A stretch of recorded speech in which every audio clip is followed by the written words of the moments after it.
அந்த ஒரு கட்டத்தை தாண்டினது நம்பிக்கை போச்சு. ஆனாலும் 6வது வசனத்தில் சொல்லப்பட்டிருக்கிறது, அவர்கள் இருவரும் கர்த்தரிட்ட சகல கற்பனைகளின் படியேயும் நியமங்களின் படியேயும் குற்றமற்றவர்களாய் தேவனுக்கு முன்பாக நீதி உள்ளவர்களாய் இருந்தார்.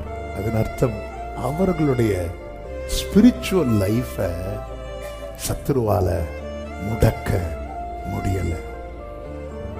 இன்னைக்கு நம்ம வசனத்தின்படி நடக்கணுமா வேண்டாமா என்பதை தீர்மானிக்கிறதே ஏதோ ஒரு பிளெஸ்ஸிங்க வச்சுதானே இருக்கு.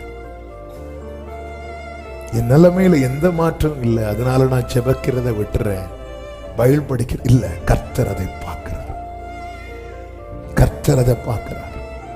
பிலதெல்பியா சபைக்கு கர்த்தர் எப்பொழுது பிராமிஸ் கொடுக்க ஆரம்பித்தார் தெரியுமா? அதற்கு